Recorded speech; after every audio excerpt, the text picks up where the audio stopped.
Muito bem, que a graça e a paz de Jesus Cristo esteja com todos os irmãos. Vamos continuar meditando no Evangelho de Marcos. Hoje eu peço que os irmãos abram no capítulo 5, a partir do versículo 21.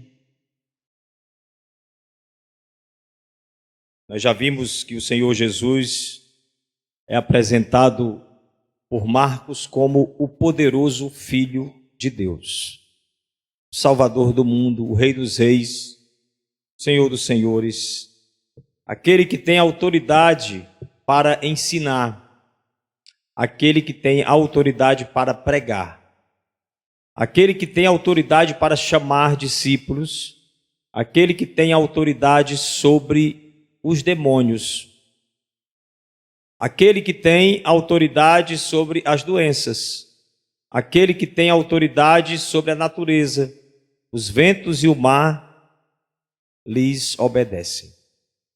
E hoje nós vamos ver algo mais em duas histórias que estão intercaladas, duas cenas, dois cenários, duas pessoas aqui envolvidas com Cristo, elas não tendo aparentemente nada a ver uma com a outra,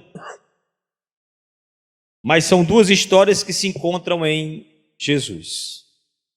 Marcos usa uma técnica que ele aplica em alguns momentos no seu texto, que é uma chamada técnica sanduíche.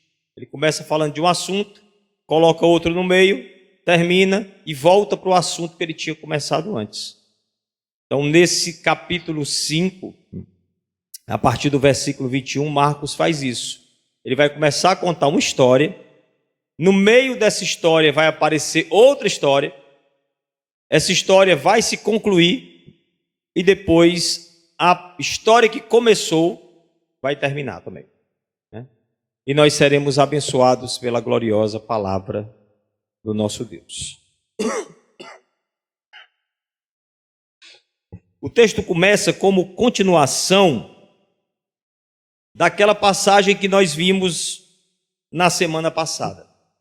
A passagem em que Jesus liberta o gadareno endemoniado com uma legião.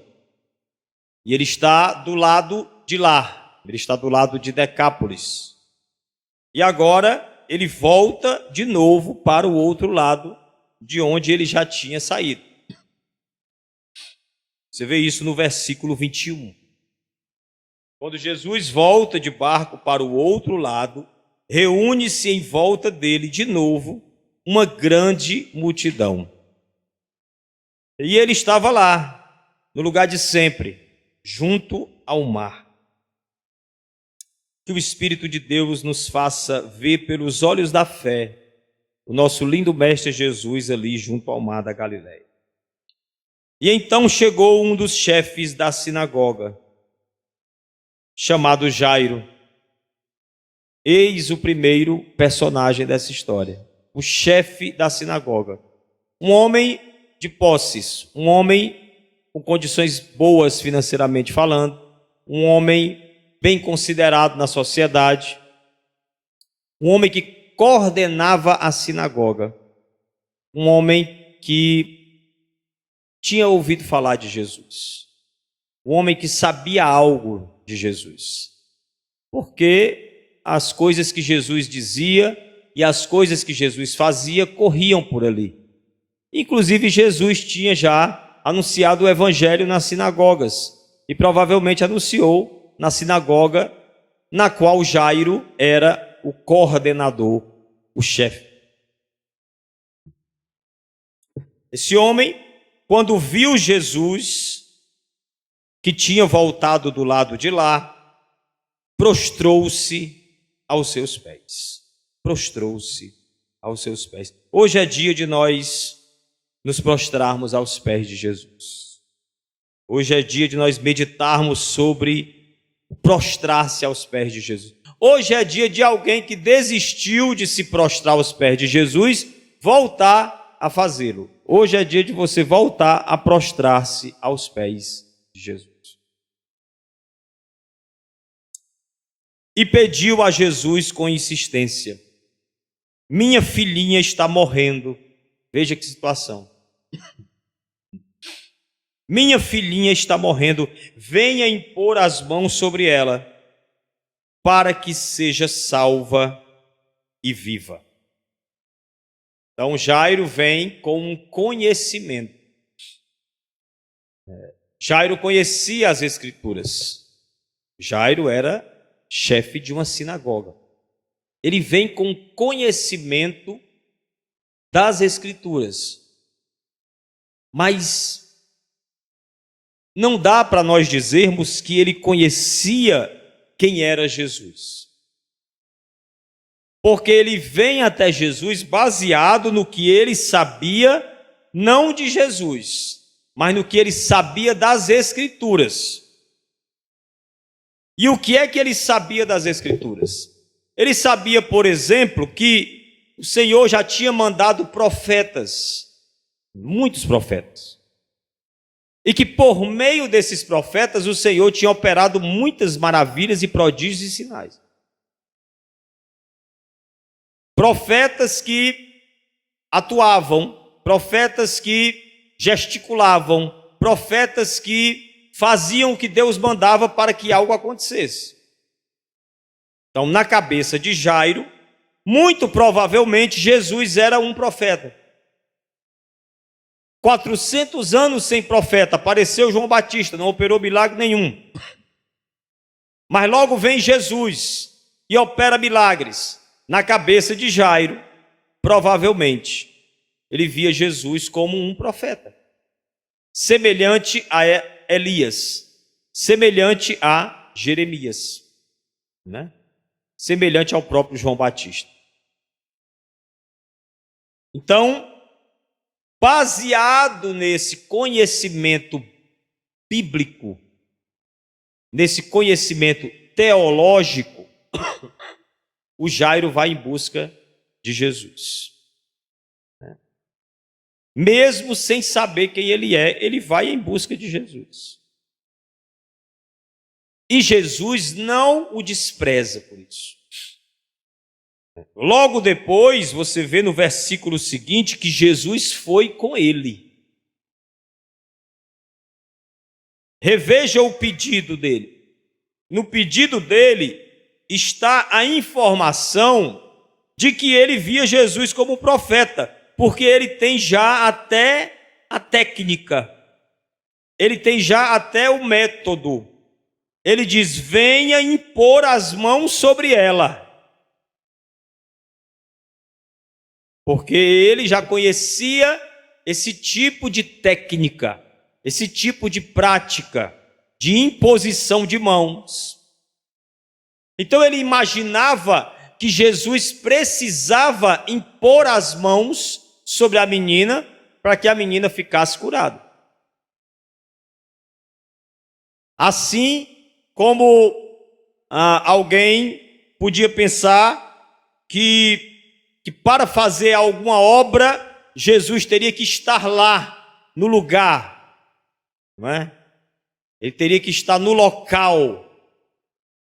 E teve um homem que teve uma fé tamanha, que ele disse assim: Senhor, não precisa tu ires na minha casa, basta que tu digas uma só palavra, e daí mesmo, de onde tu estás, essa palavra chegará e o meu servo será salvo. Aquele homem entendeu uma coisa que Jairo não entendia. E eu quero lembrar que aquele homem era um centurião romano. Ele era um gentil.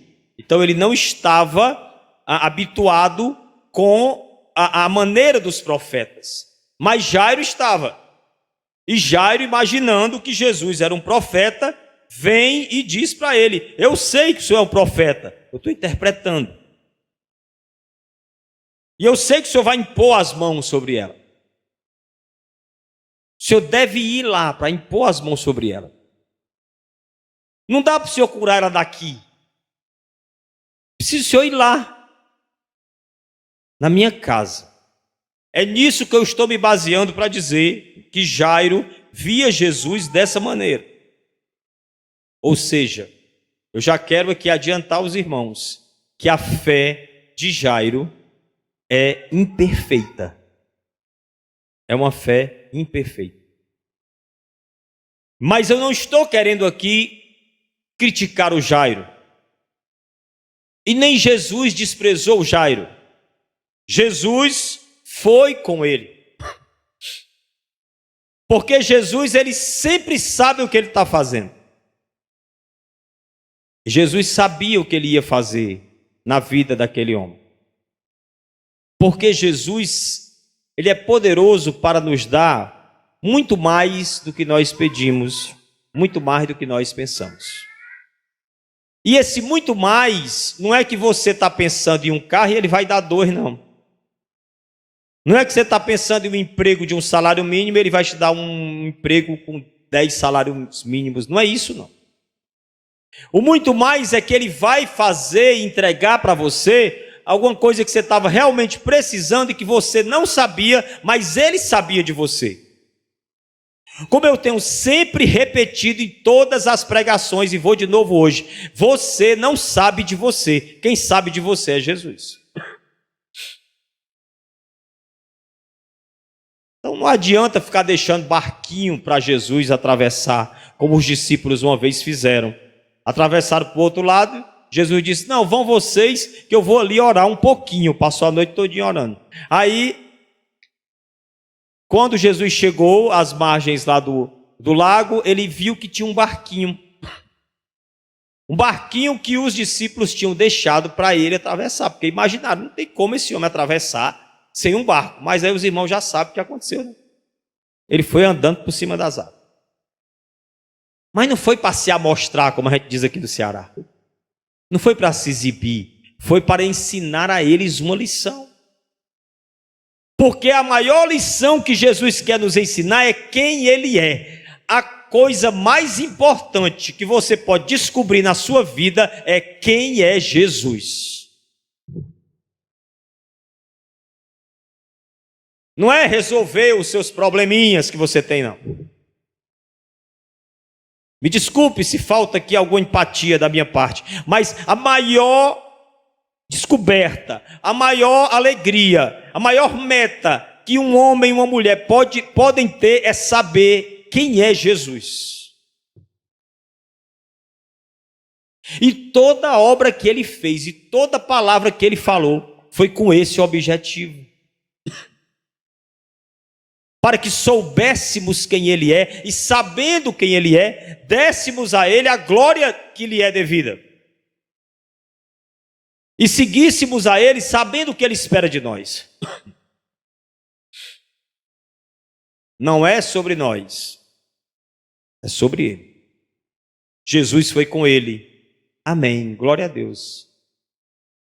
O Senhor não nos condena quando somos reprováveis. Mesmo imperfeitos, ele nos atende. Então, irmãos, eu quero aqui incentivar você, peça a Jesus.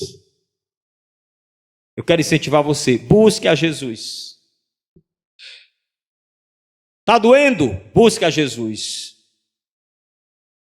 Tem alguma coisa morrendo aí na tua vida? Busque a Jesus.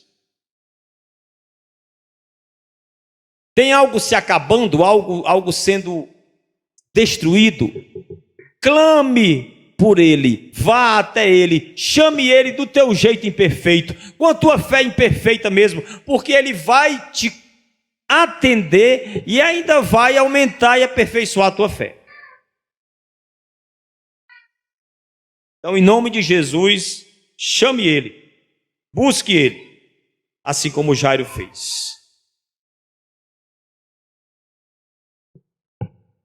Comovente, minha filhinha está morrendo. Comovente. Quem tem filho aqui pode imaginar, não é? Minha filhinha está morrendo. Jesus foi com ele. Consolador. Esse versículo. Jesus vai com você. Chama ele que ele vai com você. E aí vai entrar agora o recheio do sanduíche. Porque vai se intrometer uma história outra aqui nesse momento. Porque a grande multidão seguia Jesus e o Jairo estava lá no meio. E uma grande multidão apertava Jesus de todo lado. E Jesus estava indo para a casa de Jairo, porque Jesus foi com ele. Mas estava ali certa mulher, no meio daquela multidão, que havia 12 anos, vinha sofrendo de uma hemorragia. 12 anos. Então, imagine o que é sangrar durante 12 anos. Como é que não morreu? Acontece, irmão. Ainda hoje existem certas condições ginecológicas que fazem com que uma mulher fique num estado desse durante o mês inteiro. Tem cirurgia, tem tratamento. Naquele tempo não tinha. Coitada dessa mulher. 12 anos que ela vem sofrendo. Diferente de Jairo, ela não é um homem, ela é uma mulher. Já está em desvantagem. Diferente de Jairo, ela não tem posição nenhuma. Ela não é chefe de nada. Nem o nome dela aparece aqui. Ela é só uma mulher. Diferente de Jairo, ela não tem condições financeiras boas, pelo menos não mais, porque ela gastou tudo o que tinha. Ela havia padecido nas mãos de vários médicos e gastado tudo o que tinha, sem contudo melhorar de saúde. Pelo contrário, piorava cada vez mais. Mulheres que estão aqui, né? Eu creio que esse texto é para todos, mas eu creio que esse texto deve tocar muito as mulheres. De imaginarem uma pessoa numa situação dessa, perdendo sangue, vertendo sangue,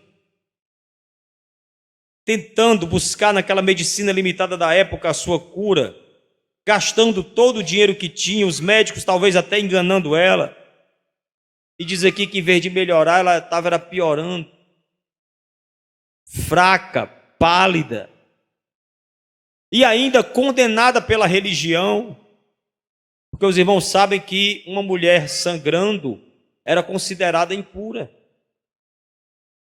Então ela era obrigada, se ela estivesse passando em algum lugar onde tivesse muita gente, a fazer semelhantemente aos leprosos e dizer, impura! Ela tinha que gritar sobre ela mesma um aviso de impura, para que ninguém a tocasse. Porque se alguém a tocasse, ficaria impuro também. E não poderia participar dos ritos, das cerimônias que os judeus eram obrigados a participar. Imagine a humilhação. Será que ela era casada? Será que o marido deixou ela? Será que ela nunca casou? Que tipo de vida essa mulher tinha?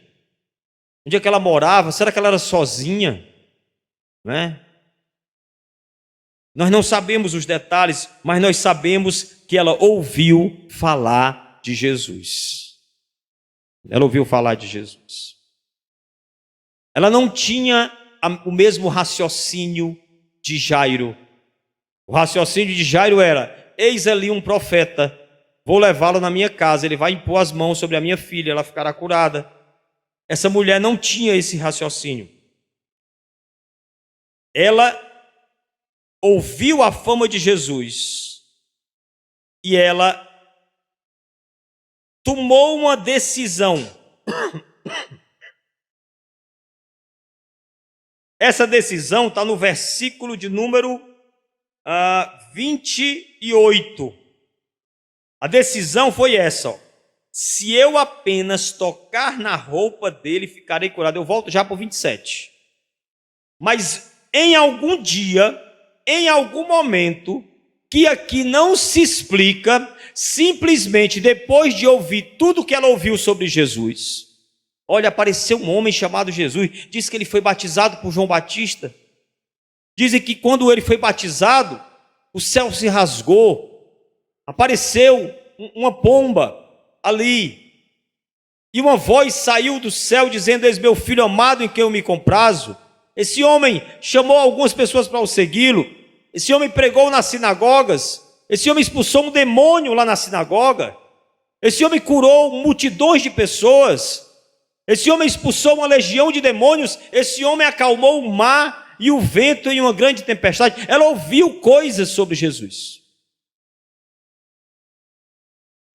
E o que ela ouviu sobre Jesus fez com que ela chegasse a uma conclusão sobre ele, que aqui não diz.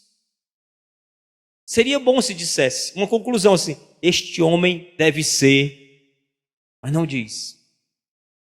Só diz que ela pensou assim: se eu apenas tocar na roupa dele, eu ficarei curado. Essa fala dela revela o que ela pensava sobre ele.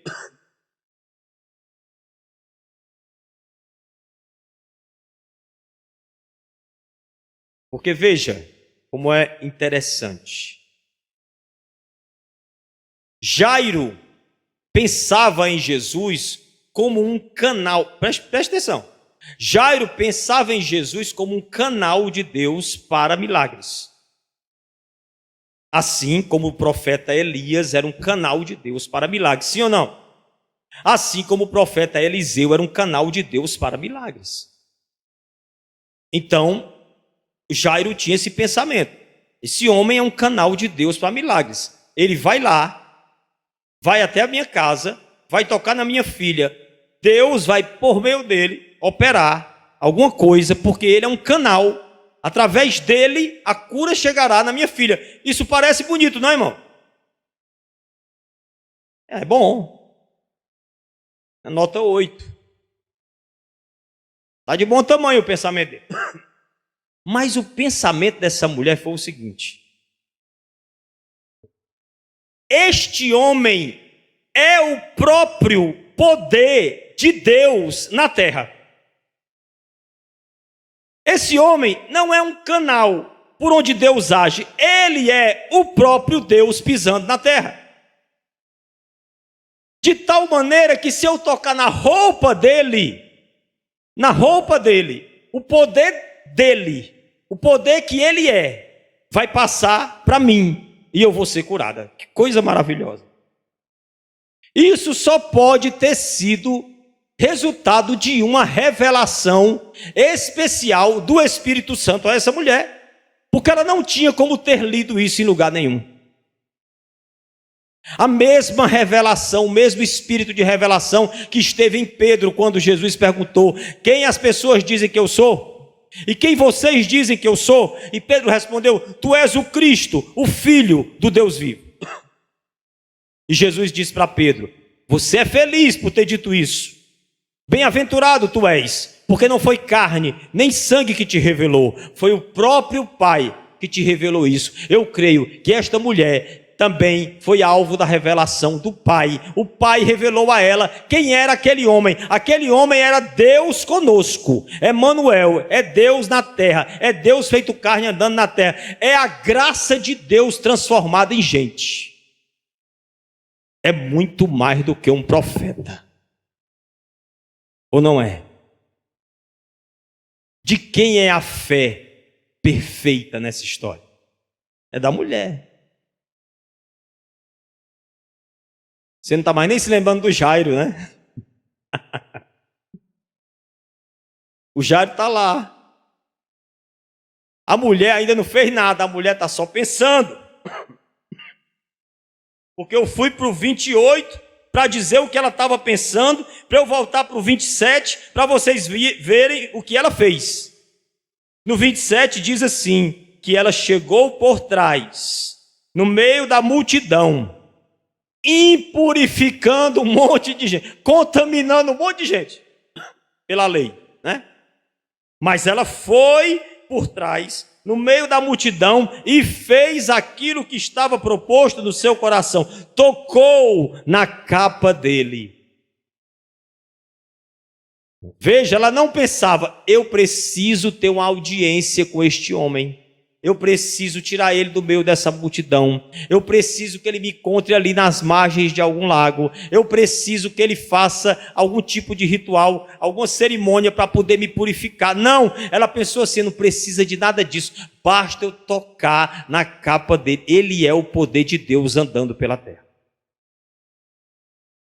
Ele é a salvação de Deus andando pela terra.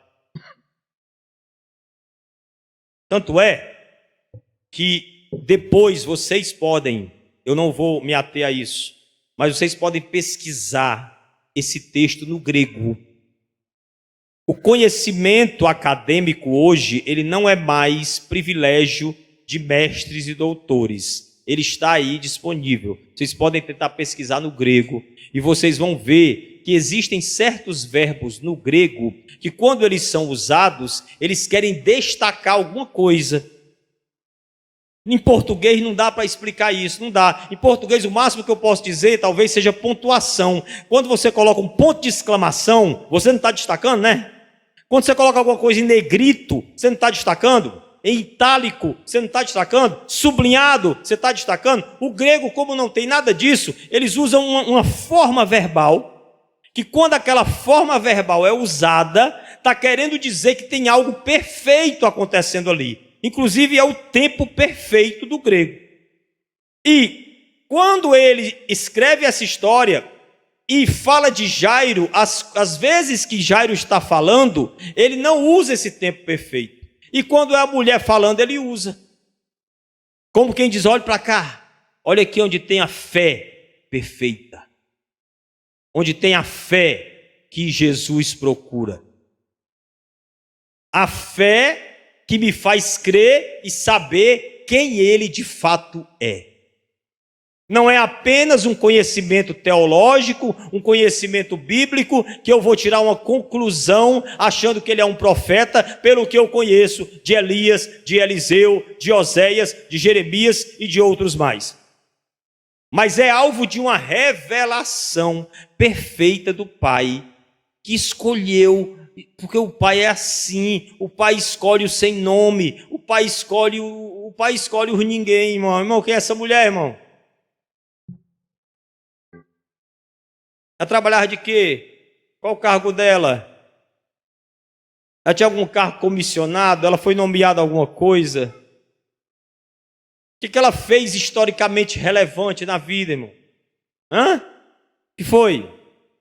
Ela é uma Joana d'Arc, ela é uma Maria Antonieta, ela é uma princesa Isabel, ela é uma rainha Elizabeth, primeira, segunda, terceira, quarta, uma rainha Vitória. Não, ela é o quê? Apenas uma mulher que há 12 anos sangrava. E Deus olhou para ela. E Deus está olhando para nós aqui. Esses nadinha que estão aqui, esse conjuntinho de nada que estão aqui, que ninguém sabe quem é, Deus sabe quem somos nós. Mas não é para o nosso orgulho, e muito menos para a nossa exaltação, é para a nossa, é como diz o louvor, é para a nossa alegria. Para a nossa alegria. E para que exaltemos o seu nome. Senhor, obrigado porque te revelaste aos pobres. O cântico de Maria. Valeu o cântico de Maria que você vai ver isso aí. O Senhor encheu de bens os pobres e despediu sem nada os ricos. Os que se acham alguma coisa. Louvado seja esse nosso Deus. Mas o Jairo também é gente. Não é porque ele tinha nome, não é porque ele tinha importância que Jesus ia desprezá-lo. Mas Jesus pregou esta bendita peça nele. Né? Porque imagine a situação do Jairo.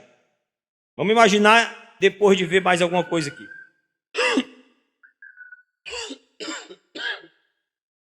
Versículo 29.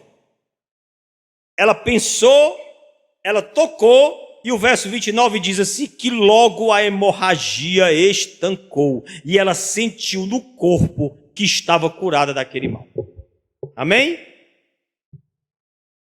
Aí esse versículo é impressionante. Jesus reconheceu imediatamente que dele havia saído poder. Que coisa impressionante essa, né? Até aqui, no Evangelho de Marcos, não tinha acontecido nada parecido. Tem uma moça muito divertida que está lendo a Bíblia na internet. Eu não sei se ela é um personagem. Eu gostei dela, a Letícia que me apresentou. Ela é muito divertida. Ela vai lendo a Bíblia. Aí ela vai falando de um jeito divertido, assim, como se ela não soubesse de nada mesmo. Ela não sabe nada. E ela vai descobrindo à medida que ela vai lendo. Vocês já sabem que a filha de Jairo vai ressuscitar, amém? Já sabe? Mas digamos que vocês não soubessem. Digamos que vocês não soubessem, né? Vamos imaginar que a gente não soubesse de nada. A gente está vendo essa história pela primeira vez. A mulher foi curada e Jesus percebeu que dele saiu poder. Algo que eu não sei explicar para você. Não sei explicar. Não sei explicar. A mulher arrancou poder de dentro de Jesus. Eu não sei lhe explicar isso. Mas eu só sei que a fé dela era perfeita. Ela sabia quem ele era. E aí Jesus se virou no meio da multidão e perguntou: quem foi que me tocou? Quem tocou na minha roupa? Não foi nem nele. Quem tocou na minha roupa? Aí os discípulos responderam: mas Senhor, o Senhor está vendo que a multidão te aperta e o Senhor está perguntando quem te tocou? Os discípulos eram meio assim, meio cearense, assim, impaciente. E ainda pergunta quem tocou na tua roupa. Não é impossível saber quem te tocou. Mas Jesus sabia do que ele estava falando. Jesus ficou olhando ao redor e procurando para ver quem tinha feito aquilo. Não esqueça, meu irmão, Jesus é, como diziam os teólogos eruditos, né? Vero Deus, vero homem. Verdadeiramente Deus, verdadeiramente homem. Totalmente Deus, totalmente homem. Então, eu não tenho dificuldade em aceitar que Jesus não sabia quem tinha tocado ele. Ele só sabia que ele tinha sido tocado em suas vestes. E ele sabia porque, pelo que ele vai dizer aqui. Pelo que ele vai dizer aqui. Ele olhava ao redor para ver quem tinha feito aquilo. Né? Então, a mulher, amedrontada e trêmula. Deixe-me ver se eu pulei aqui algum versículo. Quem tocou na minha roupa? Os discípulos falam com ele. E ele olhou ao redor para ver se quem tinha feito aquilo. Eu estou procurando aquela passagem em que ele diz que de mim saiu o poder. Estou procurando essa passagem, não estou achando aqui. Porque ele diz isso. Foi isso que fez com que ele parasse. Mas ele não sabia quem era. E ele olhou ao redor e procurou para ver quem tinha feito aquilo. E a mulher, amedrontada e trêmula, ciente do que lhe havia acontecido, sabendo que tinha sido ela que tinha tocado, veio, prostrou-se diante de Jesus e falou-lhe, declarou-lhe toda a verdade. Ou seja, fui eu quem te tocou. Fui eu. Com medo. Ela não sabia se iria repreendê-la. E então Jesus lhe disse: filha, a sua fé salvou você. Vá em paz e fique livre desse mal. Quem estiver sangrando hoje aqui, porque sangrar pode ser de várias maneiras. Tem gente perdendo sangue aqui. Tem gente perdendo vida aqui. Tem gente esmorecendo aqui. O Senhor Jesus é poderoso para estancar esse sangramento. Cânticos foram entoados, palavras já foram faladas aqui antes da pregação, que nos remeteram a isso aí. Toque em Cristo, busque Cristo, vá até Ele. Eu vou, já estou indo ao teu encontro, Senhor. Né? Vá mesmo e toque nele, para que toda hemorragia seja estancada, para que a força volte, para que o ânimo retorne. e para que você escute: filha, a tua fé te salvou, pode ir em paz, fique livre desse mal. Glorificado seja o nome do Senhor Jesus Cristo. E o pobre do Jairo? Porque ele estava indo para a casa do Jairo. O Jairo olhando: meu Deus, o homem parou por quê? Ele disse que teve uma mulher que tocou nele, e agora? Minha filha está morrendo, pelo amor de Deus, não pare não, vamos embora, Jesus. Mas Jesus sabia o que ele estava fazendo. Quando Jesus descobriu quem era a mulher, ainda foi conversar com a mulher. E Jairo: pelo amor de Deus, pode conversar com essa mulher, minha filha está morrendo. Mas Jesus sabia o que estava fazendo. Jesus queria que Jairo contemplasse aquela fé. Jesus queria ensinar algo para Jairo naquele caminho. Jesus sempre quer nos ensinar alguma coisa. E enquanto Jesus ainda falava com a mulher, aí o pobre do Jairo, que devia estar lá aflito, né? Chegaram alguns da casa do chefe da sinagoga. Olha, agora voltando para a história do Jairo. Alguns da casa dele, ou seja, empregados, amigos, conhecidos, não sei. E eles disseram, talvez em tom de sarcasmo: a sua filha morreu, por que você ainda incomoda o mestre?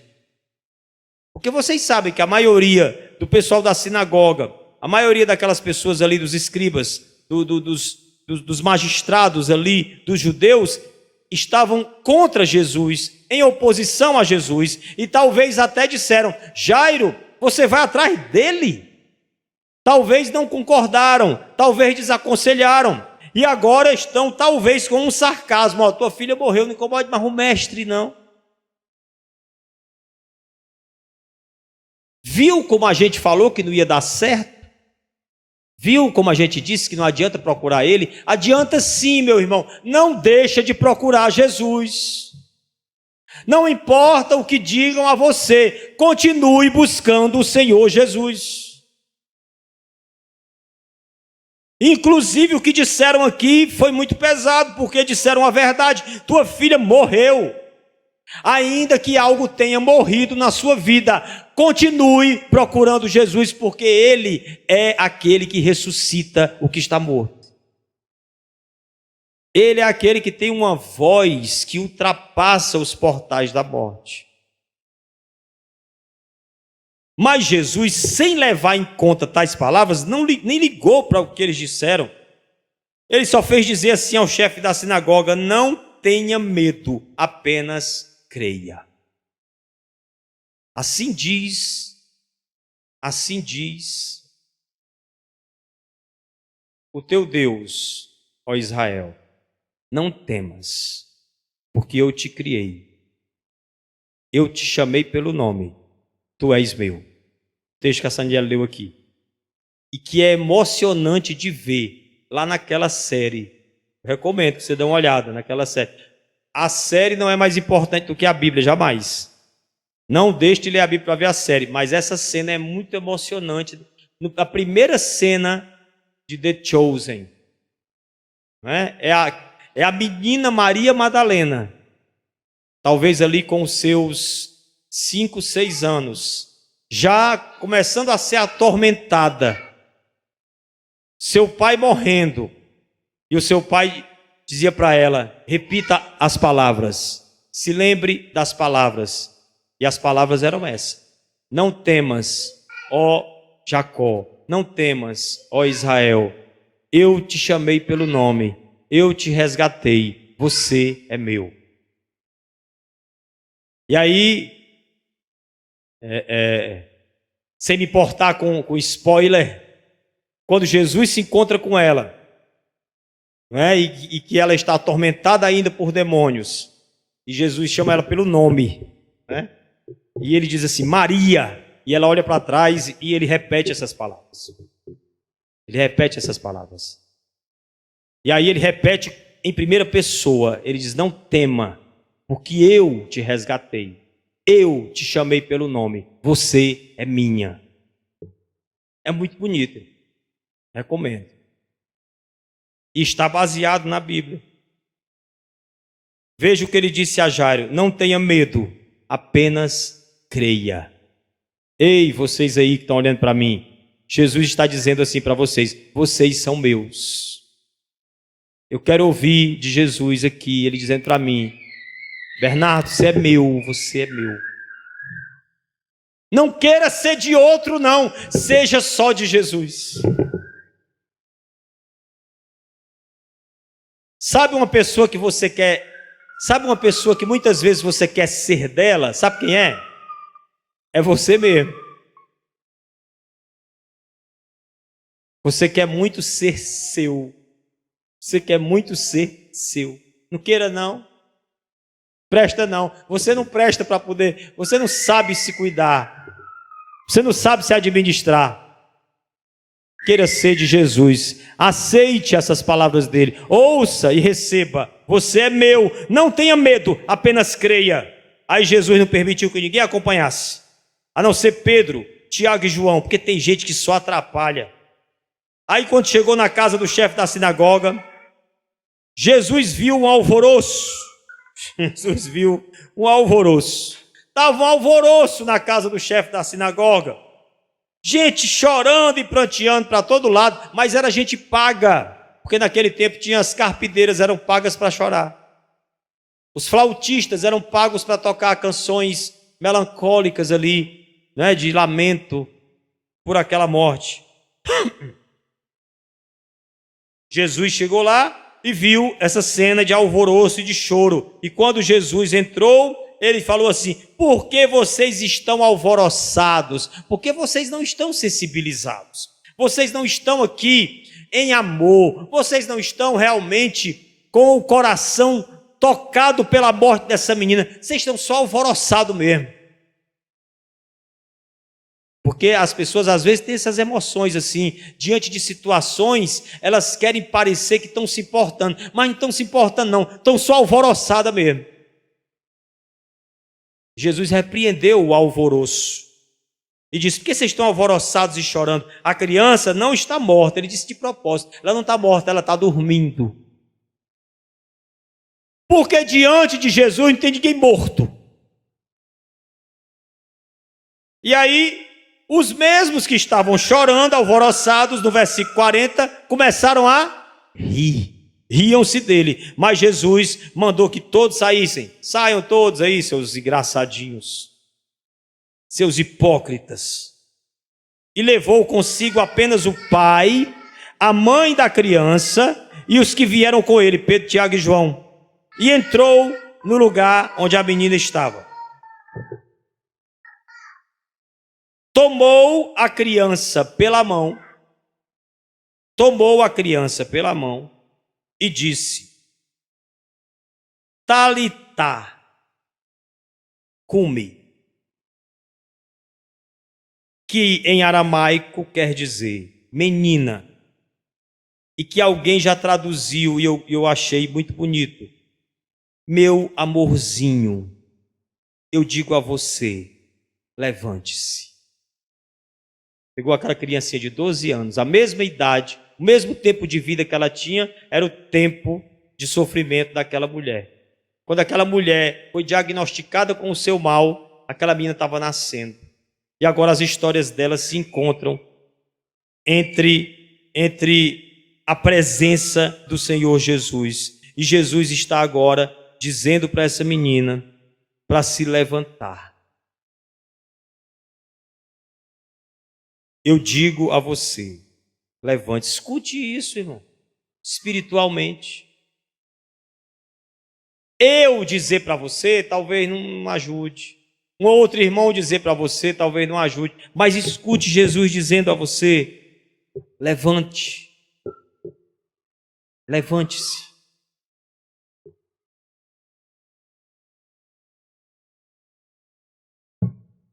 Não precisou impor as mãos.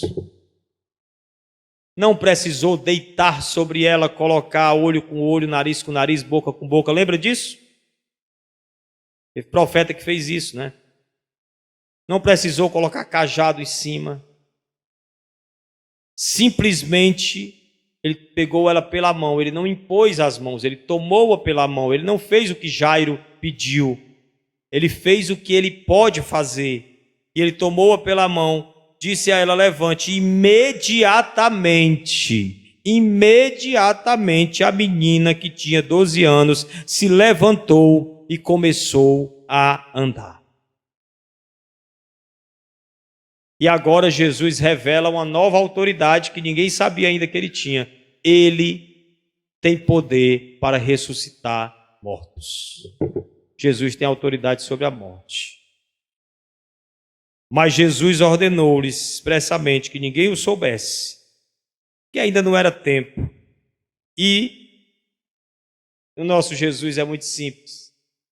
Termina esse texto dizendo assim: dê um lanche para ela, né? Dei alguma coisa de comer à menina. Que esta palavra de hoje encontre no coração de homens angustiados que estejam aqui ou que estejam me ouvindo aí, porque um homem que tem a sua filha morrendo, ele é um homem extremamente angustiado, arrasado por dentro. Que esta palavra encontre estes homens angustiados e eles entendam que Jesus os aliviará e os consolará. Que essa palavra encontre mulheres que estão sangrando, que estão sentindo que estão perdendo vida, perdendo forças, porque talvez foram feridas lá atrás, porque foram machucadas lá no passado, e até agora essa ferida não sarou, tem sangue jorrando por essa ferida. Que essa palavra encontre essas mulheres, para que elas entendam que Jesus é poderoso para estancar a sua hemorragia. Toque nele. Que essa palavra hoje encontre meninas, e talvez também meninos, crianças, não é? E que essas crianças escutem de Jesus de alguma maneira: criança, eu te digo, levanta-te, eu estou te chamando, tu és minha. Que essa palavra nos encontre a todos nós e traga sobre nós a bênção que o Senhor Jesus desejar derramar sobre as nossas vidas. No nome dele, amém.